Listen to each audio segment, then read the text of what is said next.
Bajat hleb se često baca u smeće, što je prava šteta.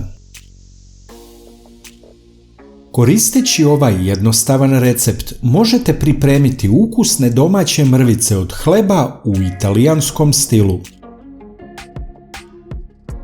Verovali ili ne, hleb može da se koristi i kao lek. Ostanite sa nama do kraja videa i saznaćete kako. Da vidimo prvo kako stari hleb može da se iskoristi za ukusno jelo. Isecite ga na komade i stavite u posudu za pečenje.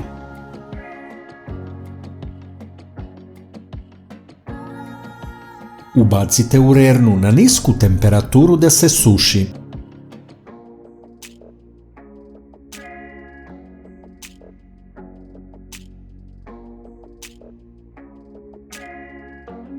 Zatim komade sameljite u blenderu da dobijete što sitnije mrvice hleba.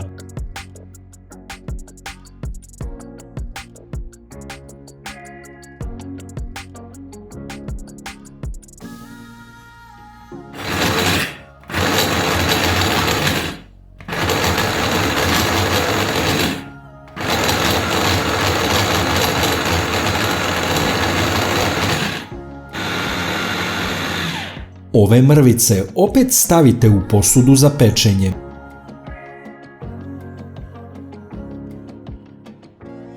Zatim u rernu na nisku temperaturu da se dosuše, a da ne izgore. Treba da budu sasvim suve mrvice da se ne bi naknadno pojavila buđ. Kada su domaće prezle gotove, dodajemo im začine po želji i promešamo dobro. U prezlu uvaljam file ribe ili ćuretine i tako ih pripremam.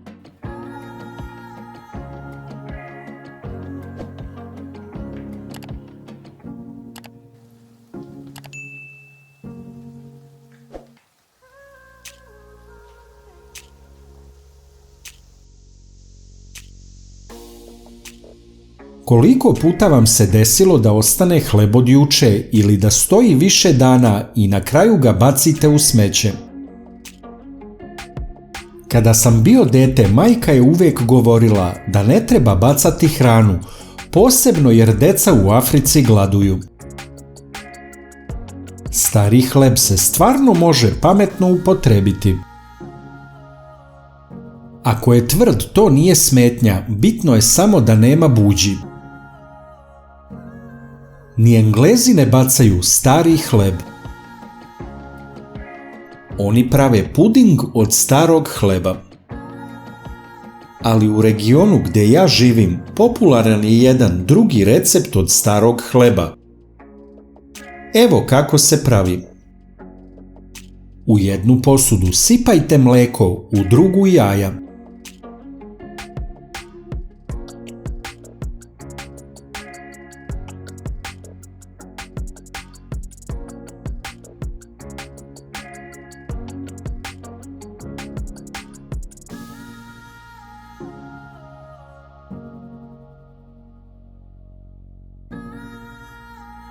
Jaja malo posolite i umutite.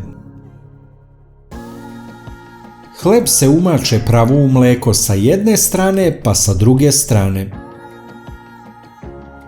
Ne sme previše da upije da se ne bi raspao.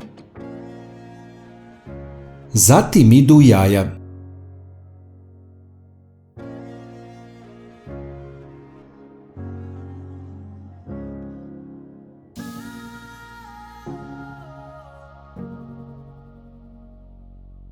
I na kraju hleb spuštamo u vrelo ulje. Treba zapeći sa jedne i sa druge strane i paziti da ne zagori.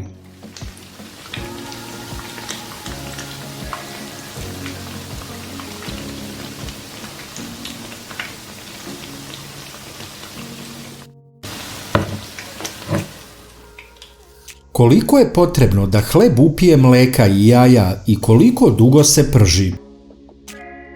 Pa jednostavno je. Kada više puta pravite, steknete iskustvo i rutinu. Stari ljudi su hleb od prethodnog dana koristili tako što ga udrobe u mlijeko. U tanjir se sipa usitnjen hleb i odozgo se prelije toplim mlekom. Kada hleb upije mleko i omekša, može da se jede. Ovo jelo ne izgleda baš tako zdravo. Tako sam i ja mislio, ali deda iz komšiluka ima preko 100 godina, a svaki dan za doručak jede ovo. Da li vi koristite stari hleb ili ga bacate u smeće? Napišite u komentarima iz koje zemlje gledate. Možda je malo čudno da se stari hleb koristi i kao lek, ali obratite pažnju jer ovo stvarno deluje. U pitanju je izuzetno efikasan narodni lek za kurje oko. Ovako se pravi. Mekši deo hleba izdrobite u jednu posudu. Korica nam nije potrebna. Zatim prelijemo hleb sa sirćetom.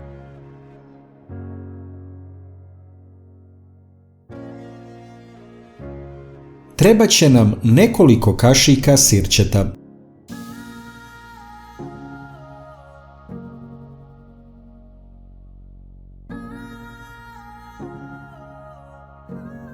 Zatim zamutimo sastojke da bi dobili masu koja je slična testu.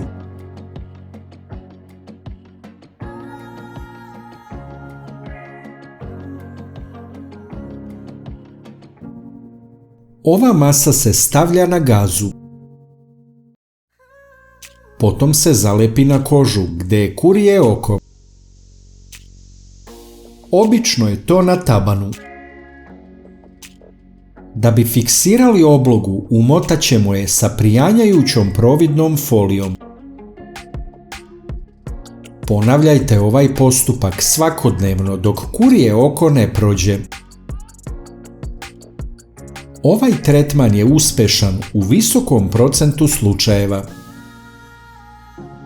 Najbolje je to što neprijatan bol prolazi i ponovo može da se hoda bez bolova.